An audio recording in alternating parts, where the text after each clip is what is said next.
Hi hello నేను మీ journalist Prashanth. ఇక Telangana BJP కొత్త అధ్యక్షుడు ఎవరు? దాదాపు 2 నుంచి 3 నెలల వరకు కావస్తుంది. ఖచ్చితంగా తెలంగాణలో బీజేపీ నూతన అధ్యక్షుడు ఎవరు అనే ఒక ఉత్కంఠ కొనసాగుతున్న నేపథ్యంలో అత్యంత విశ్వసనీయ సమాచారం, తెలంగాణ నూతన బీజేపీ అధ్యక్షుడిగా ఈటెల రాజేందర్ కాబోతున్నారనేది కూడా మనకు తెలుస్తున్న అంశం. ఎందుకు ఈటెల రాజేందర్కే అధ్యక్ష పదవి ఇవ్వబోతున్నారు? అసలు ఈటెల రాజేందర్ కంటే ముందుగా కొంతమంది పేర్లు కూడా వినపడ్డాయి. ప్రధానంగా ధర్మపురి అరవింద్, అదేవిధంగా ఆ గద్వాల జయజమ్మగా పేరున్న డికే అరుణ, అదేవిధంగా చాలా మంది అటు రఘునందన్ రావు లాంటి పేర్లు కూడా వినపడ్డ సందర్భం. కానీ ఈటెల రాజేందర్ వైపే అధిష్టానం మొగ్గు చూపించింది అనేది కూడా ప్రధానంగా మనకు తెలుస్తున్న వార్త. ఇక ఎందుకు ఈటెల రాజేందర్కి ఇక అంత ప్రాధాన్యత ఇస్తుంది అనేది కూడా మనం ఇప్పుడు చర్చించుకుందాం. ఆ బలాలేంటి, బలగాలేంటి, నిజంగా అంటే పూర్తిగా ఆయన బలహీనతలు ఏంటి, నిజంగా ఆ పార్టీ ఆలోచిస్తున్న విధానం ఏంటి, అసలు పార్టీకి ఈటెల రాజేందర్ అధ్యక్షుడు అయితే ఎలాంటి లాభాలు చేకూరబోతున్నాయి అనేది కూడా ప్రధానంగా పెద్ద ఎత్తున చర్చకు వచ్చిన అంశం.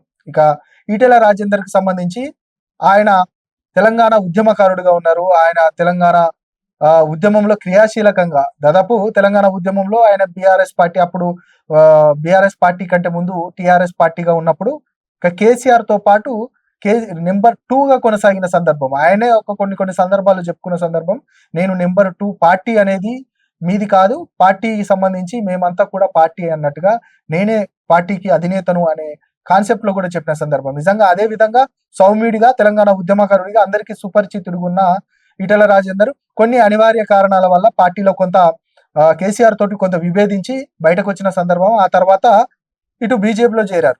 అందరూ అనుకున్నారు కాంగ్రెస్ పార్టీలో చేరుతారు అని అనుకున్నప్పటికీ కూడా కాంగ్రెస్ పార్టీ కాకుండా అనూహ్యంగా బీజేపీ పార్టీలోకి ఎట్లా వెళ్తారనేది కూడా కొన్ని విమర్శలు వచ్చాయి. ఎందుకంటే ఆయన నేపథ్యమే పూర్తిగా కొంత గతంలో ఉన్న చరిత్ర అంతా కూడా పూర్తిగా ఆయన కమ్యూనిస్ట్ కి సంబంధించిన వ్యక్తిగా అందరికి సుపరిచితుడు. కానీ అనూహ్యంగా ఆయన బీజేపీ పార్టీలోకి వెళ్ళిన సందర్భం కనబడ్డది. ఆ తర్వాత జరిగిన పరిణామాలు బీజేపీకి సంబంధించి అక్కడ ఈటెల రాజేందర్ ఉప ఎన్నికకు సంబంధించి అక్కడ హుజరాబాద్ లో గెలిచాడు. ఆ తర్వాత మొన్న రీసెంట్ ఎన్నికలలో ఓటమి పాలయ్యారు. ఒకవైపు ఇటు గజ్వాల నుంచి కూడా పోటీ చేశాడు, మన కేసీఆర్ మీద పోటీ చేసి అక్కడ ఓడిపోవడం, అదేవిధంగా హుజరాబాద్ నుండి కూడా పోటీ చేసి ఓడిపోయిన తర్వాత సెంటిమెంట్ గా మల్కాజిగిరికి సంబంధించి ఆయన ఎంపీగా భారతదేశంలో అతిపెద్ద నియోజకవర్గమైన మల్కాజిగిరి పార్లమెంట్ పరిధి నుంచి పోటీ చేసి గెలిపొందిన తర్వాత బీజేపీలో క్రియాశీలకంగా ముందుకు అడుగులు వేసిన సందర్భం. మొత్తానికి ఆయన మల్కాజిగిరి నుంచి గెలిచిన తర్వాత కొన్ని సెంటిమెంట్ గా కూడా చాలా మంది అన్నారు. ఎందుకంటే ఇప్పుడు కాంగ్రెస్ పార్టీలో ఉన్న సీఎం రేవంత్ రెడ్డి కూడా అక్కడ కొడంగల్లో ఓడిపోయిన తర్వాత మల్కాజిగిరి నుంచి గెలిచిన తర్వాత వెంటనే సీఎం అయ్యారనేది కూడా ప్రధానంగా వినిపించిన వార్త. అదే సెంటిమెంట్ ను ఇటు ఈటెల రాజేందర్ కొనసాగించబోతున్నారనేది కూడా పెద్ద ఎత్తున ఆయన అనుచర వర్గం కూడా చెప్పుకుంటున్న సందర్భం. ఒకవైపు ఇవన్నీ జరుగుతూ ఉంటే మరొక వైపు నిజంగా అధిష్టానం ఈయన వైపు ఎందుకు మొగ్గు చూపించిందనే అంశం పెద్ద ఎత్తున చర్చకు వస్తా ఉంది. మొట్టమొదటిగా మొన్న ఎన్నికలలో, అసెంబ్లీ ఎన్నికలలో అయితేనేమి, పార్లమెంట్ ఎన్నికలలో, ప్రధానంగా అసెంబ్లీ ఎన్నికలలో ఇటు తెలంగాణలో ఖచ్చితంగా బీజేపీ బీసీ ముఖ్యమంత్రి నినాదం ఎత్తుకుంది. బీసీ ఖచ్చితంగా మేము గెలిస్తే ఇక్కడ బీసీని ముఖ్యమంత్రి చేస్తామనే నినాదం కూడా ఎత్తుకున్న నేపథ్యంలో తెలంగాణలోనే అతిపెద్ద జనాభా కలిగిన ఏదైనా సామాజిక వర్గం ఉంది అంటే అది ముదిరాజు సామాజిక వర్గం. ఆ ముదిరాజు సామాజిక వర్గం నుంచి క్రియాశీలకంగా ఉన్నారు ఈటెల రాజేందర్. ఇటు అంగబలం, అర్ధబలం, అదే విధంగా ఆర్థిక పరంగా అన్ని రకాలుగా ఉన్నారు. కాబట్టి ఈయనకు ఖచ్చితంగా అధ్యక్ష పదవి ఇస్తే మాత్రం ఖచ్చితంగా 2 రకాల అంశాలు కలిసి వచ్చే అవకాశం ఉంటుంది. మళ్ళీ ఈయనతో పాటు పూర్తిగా చాలా మంది లౌకిక శక్తులు, అంటే కొన్ని బీజేపీ అనగానే మతతత్వ పార్టీ అనేది ఒక ముద్ర వేశారు. ఆ ముద్ర నుంచి కొంత చెరిపే విధంగా తెలంగాణలో కొన్ని అంటే ఇండిపెండెంట్ గా ఉండే కొన్ని శక్తులంతా కూడా ఈటెల రాజేందర్ అధ్యక్షుడు కావడం వల్ల పార్టీతో ముందుకు వెళ్తారనేది కూడా కొంత అధిష్టానం భావిస్తా ఉంది. ఇక అదే నేపథ్యంలో ఆయనకు సంబంధించి ప్రధానంగా బీసీని ముఖ్యమంత్రి చేస్తామన్నారు కాబట్టి ఖచ్చితంగా ఆయనకి ఇవ్వడం వల్ల బీసీలంతా కూడా పార్టీ వైపే ఉంటారు అనేది కూడా ప్రధానంగా అధిష్టానం ఆలోచించింది.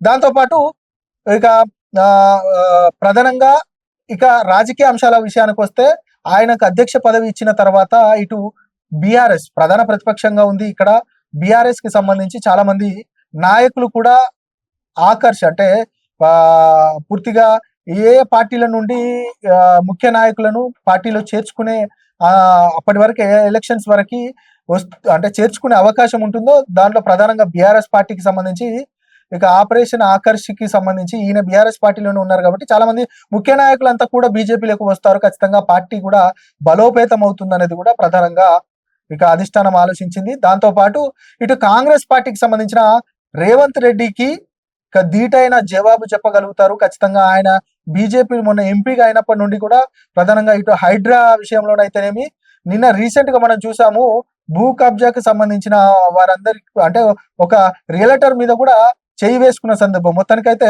ఇటు సామాన్య ప్రజలలో ఉంటాడు, సామాన్యుడిగా ఉంటాడు, అదేవిధంగా తెలంగాణ ఉద్యమకారుడు, కొంత సౌమ్యుడు, అందరితో కలిసి వెళ్తారు కాబట్టి ఖచ్చితంగా మిగతా అన్ని అంశాలు కలిసి వచ్చే అవకాశం ఉంటుంది. ఇటు రేవంత్ రెడ్డిని కూడా ప్రధానంగా అధికార పార్టీకి సంబంధించిన రేవంత్ రెడ్డిని కూడా అన్ని విషయాలలో ఇరుకున పెట్టే విధంగా ఖచ్చితంగా ఈటెల రాజేందర్ ఉంటారనేది కూడా అధిష్టానం ఆలోచించింది.